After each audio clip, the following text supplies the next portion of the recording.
So yan, sobrang ginabi na din kami ng gising. Hindi na kaya ng pagod kanina.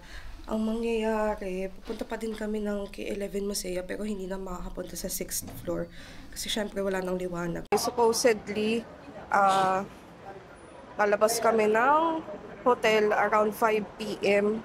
Pero di na talaga kasi kinaya ng pagod tsaka puyat. Wala kaming ganong tulog kasi nag-work pa.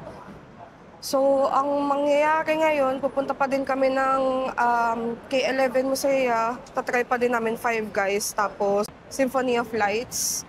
Pero, babalik na din kami mga around 9 PM. Right now, it's 6:46 PM.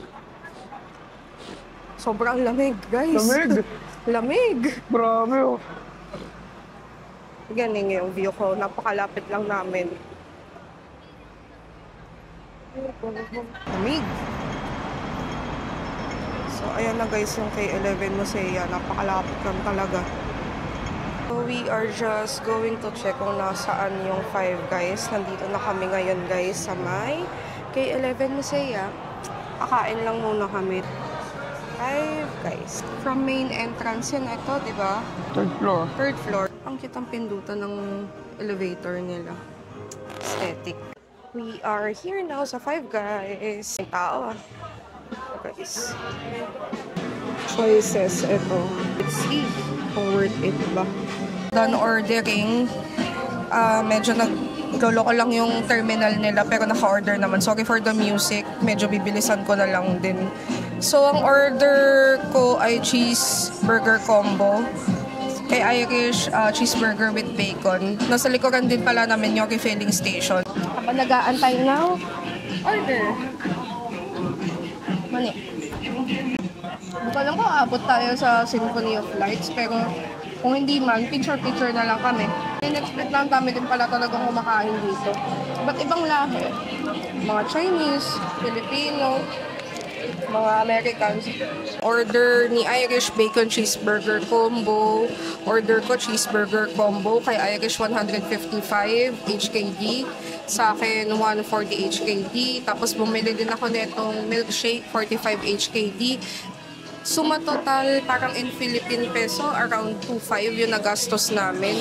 Pero ayun, mahal naman kasi talaga pagkain dito sa Hong Kong eh. Let's see kung worth it.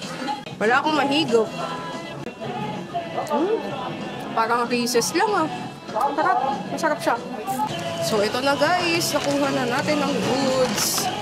Sarap yung fries. Tinikman niya na agad yung fries. Tatanggalin natin muna. Mainit, mainit. Ayun na. Na-range lang namin. Para mapicturean. Saktong price ko, be? Siyempre. Una munang kakain yung camera. Sarap yung fries. Okay, John. Let's try. Dami na mag-serve yung price. Oh guys, para pa sobra nga kami ng kuha ng fries. Dapat isa lang, isaghati na kami. Sobrang laki pa ng burger nila. Tapos, guys, yun yung small version lang. Iba lang kami ng order ng fries kay Irish ang order na regular fries. Pero busog ba? Fries pa lang, busog ka na eh. Ito naman yung akin. Oh my God, paano kakagatin pa?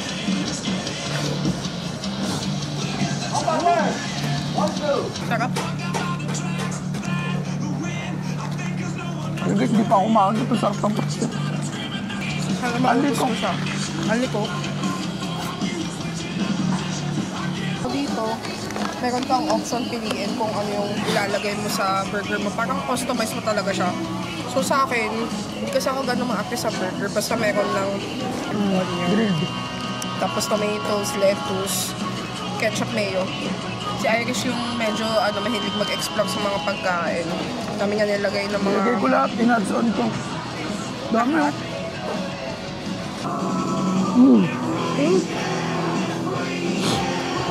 Cheers! Guys, last about na ako. Almost huli na. Ayun guys, nilinis lang namin pinagkainan namin. Malinis yung iniwan ha. Siyempre, maging responsableng mamamayan tayo. Let's go. Paata kami sa Symphony of Lights. Going back. Ang sarap ng milkshake kasi parang lasa siyang peanut butter cup. Problema ko lang dito, Sobrang thick niya kasi may whipped cream. Ang hirap na higupin. Ang tagal. Parang nakaganyan na ako. Pero wala pa din ako nakukuha. Sobrang posh nung lugar. Aesthetic ba? Okay. Punta tayo ng Avenue of Stars. Aabot naman tayo sa Symphony of Lights. So, let's go. Grabe, Let's go. busog na busog Busog na kami. busog As ako. in. Hindi na Ang kita laki. kilala. Hindi nga lang nga daw kilala eh. Ang sarap. Oh, grabe. Nasa Hong Kong ka talaga pag lahat ng tao naka-jacket. Lahat ng tao dito naka-jacket na ngayong gabi kasi sobrang lamig. Mm. Kaninang umaga kasi, malamig yung simoy ng hangin pero ang init ng tirik ng araw. Yun yung problema sa kanya. Kaya kanina, hulas na hulas, pawis na pawis ang person. Yun, tawid lang tayo guys. Let's go, Ay, let's go. natin mo, 19. Patingin Irish. 19. Oh my God. Para kang ano, ganito pala feeling ng hotdog sa ref. Para kaming hotdog sa ref. Ang lamig. Ganda ng view namin. Let's go here. I think here. Guys, ayan yung Legoland Hong Kong. Tapos dito naman sa side na to, makikita nyo yung peninsula. Likuran ng peninsula, yung hotel namin. So we are staying at Kowloon Hotel.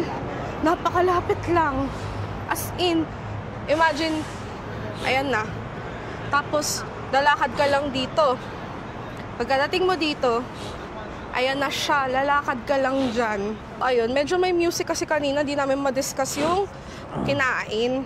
Overall, masarap talaga siya. Conrad. Masarap talaga. Gets ko na kung Shangri-La. bakit ang dami may gusto ng Five Guys. Pero sa presyo, medyo mapapaisip tayo sa presyo. I mean, marami namang mas masarap talagang burger na mas mura. Pero minsan ka lang din naman nasa Hong Kong. Try nyo na rin. Worth it naman siya for the experience. Tsaka ano, napansin ko din may mga Pilipina silang Crew. Pakaganda naman dito. Look at our view. Wow. Ganda. Sarap mabuhay. Sarap mabuhay pagka ganito. Kami lang tao. It's at 8. So, ayan na. We're going to watch Symphony of Lights. Ayan na. Ang ganda ng timing namin. Saktong-sakto. Hindi na natin kailangan pumunta sa harapan. Hindi Dito, na kami okay pupunta sa harap kasi dito pa lang okay na kami sa view. I mean, matagal pa naman kami hanggang December 1 pa. Pwede namin balikan gabi-gabi kasi malapit lang. Siguro lalapit lang ko ng kaunti lang.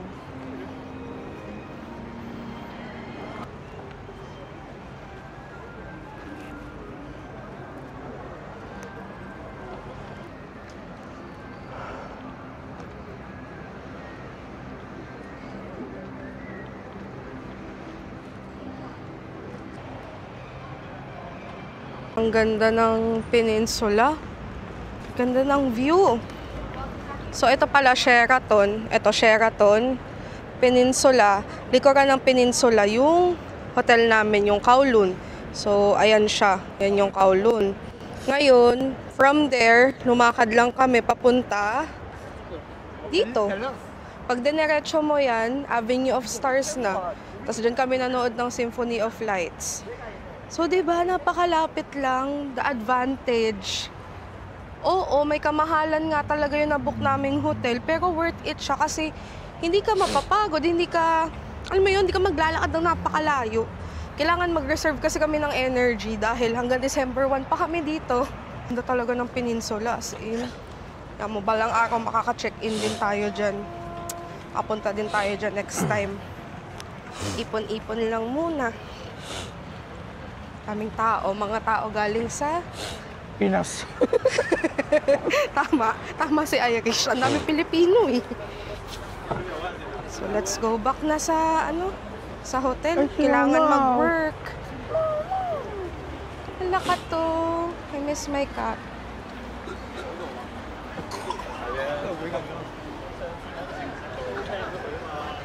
Uwian na. Guys, we are approaching the peninsula. Tatawid lang tayo. Naming tao. Let's go. Tatawid lang. Saan na tayo, guys? Okay. Here, turn lang tayo sa may left side. Tinglakad lang. Ito na tayo. Uwian na. Pagod na ang mga tao. Yan na tayo. Nasa hotel na ulit. Punta tayo ng 13th floor. So hi guys, we are now back at our hotel, the Kowloon Hotel. Short walk lang talaga siya, as in, 'di ba 8 PM na nag-start yung Symphony of Lights, tapos 10 minutes yung show. Andito na kami kaagad. After ng show, naglakad lang kami. So, dito na kami. Si Irish, bumaba lang siya. Bumili 7-Eleven ng water kasi naubusan na kami ng supply ng water dito. Wala kasing provided na water yung hotel. So, ayun, napaka-convenient talaga ng location namin, ng hotel namin, sa mga destinations na pupuntahan or sa attractions na pinuntahan namin. Trinay namin yung Five Guys, okay siya. May kamahalan nga lang talaga, pero 'di ba, expect nyo naman sa Hong Kong na halos lahat talaga mahal, pagkain man yan, damit, or mga pang-shopping, may kamahalan talaga siya. Pero yung lasa, para sa akin, worth it pa din siya. So, might as well guys, try yung Five Guys sa K11 Musea kung nandito kayo around TST or Tsim Sha Tsui area. So, ayun, tonight, maaga lang din talaga kaming umuwi after Symphony of Lights kasi bukas, we are going to Hong Kong Disneyland para hindi ganong pagod kasi 6 days tayo dito guys. Kailangan natin i-reserve yung energy natin paunti-unti lang. Kasi ang hirap naman na ngayong araw, ubus natin yung energy natin. Tapos, kinabukasan, masama pakiramdam or nilalagnat, diba? Di natin masusulit kapag ganun. So, kailangan healthy pa din tayo. Kailangan maayos yung kondisyon natin para makagala-gala.